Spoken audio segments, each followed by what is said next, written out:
দর্শক, কেমন আছেন সবাই? আবারও ফিরে আসলাম আপনাদের মাঝে। আমরা সকলেই জানি যে কয়েকদিন থেকে ইন্ডিয়া এবং পাকিস্তানের ভিতর যুদ্ধ হচ্ছে। আমরা কিছুক্ষণ আগেই জানতে পারলাম যে এই যুদ্ধে প্রায় 100 ইন্ডিয়ান আর্মি, 5টি যুদ্ধবিমান ও 200-এরও বেশি ইন্ডিয়ান ড্রোন ধ্বংস হয়েছে।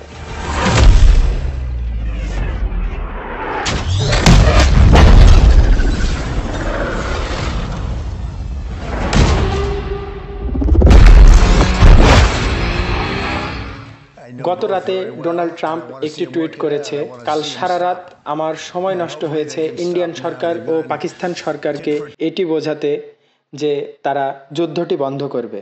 ফাইনালি তারা যুদ্ধটি বন্ধ করবে। ইন্ডিয়ান সরকার অলরেডি ঘোষণা করে দিয়েছে যে 5টার সময় থেকে আর কোনো গোলাগুলি হবে না।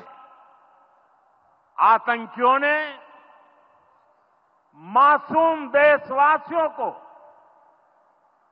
जिस बेरहमी से मारा है। দুই দেশের সেনাপ্রধান নিজেদের মধ্যে কথা বলে বিষয়টি সংশোধন করে নিয়েছে। এই 4 দিন ধরে যে যুদ্ধটি চলল, এটি কোনো সার্জিক্যাল স্ট্রাইক নয়, পুরোপুরি একটি যুদ্ধও নয়। তাহলে কে জিতলো, পাকিস্তান না ইন্ডিয়া? ऑपरेशन सिंदूर पर 7 मई 2025 को हुई प्रेस कॉन्फ्रेंस के दौरान भारत ने अपनी प्रतिक्रिया को केंद्रित, संतुलित और गैर उत्तेजक बताया था। তাহলে পাকিস্তান কি বলতে পারবে আমরা যুদ্ধে জিতেছি, আমরা 5টা প্লেন ধ্বংস করেছি, 100 ইন্ডিয়ান আর্মিকে মেরেছি?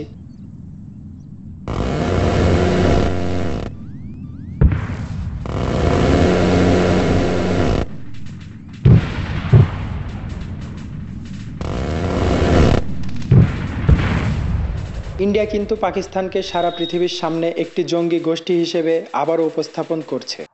साथियों, इस आतंकी हमले में किसी ने अपना बेटा खोया, किसी ने अपना भाई खोया। এটি পশ্চিমা বিশ্বে অনেক বড় একটি ইফেক্ট পড়ছে পাকিস্তানের উপর। চলুন দেখে আসা যাক পাকিস্তান আর্মিদের করা কিছু নিজস্ব video. Bismillahirrahmanirrahim. Today on 10th May at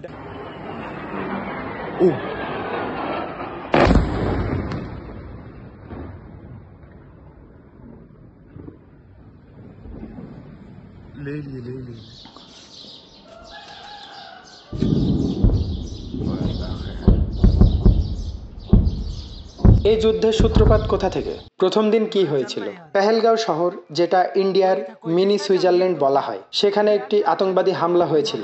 ওই হামলায় 26 জন মারা গিয়েছিল এবং 17 জন ইনজুরি হয়েছিল, যেটির সম্পূর্ণ দোষ ভারত সরকার পাকিস্তানকে দিচ্ছে, যে পাকিস্তান এই আতঙ্কবাদী হামলাটা করিয়েছে। এখান থেকে সূত্রপাত যুদ্ধের, আর দীর্ঘ 4 দিন ধরে যুদ্ধটি আজকে সমাপ্ত হয়েছে।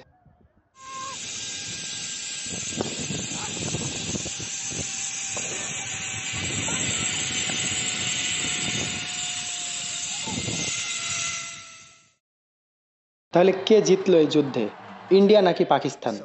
অবশ্যই কমেন্ট করে আমাদের জানাবেন। ভিডিওটি ভালো লাগলে লাইক করে দেবেন। পরবর্তীতে যুদ্ধ থামলো নাকি আবারও বাড়লো সেটা জানার জন্য অবশ্যই চ্যানেলটি সাবস্ক্রাইব করবেন, যেন নেক্সট ভিডিও সর্বপ্রথম আপনি উপভোগ করতে পারেন।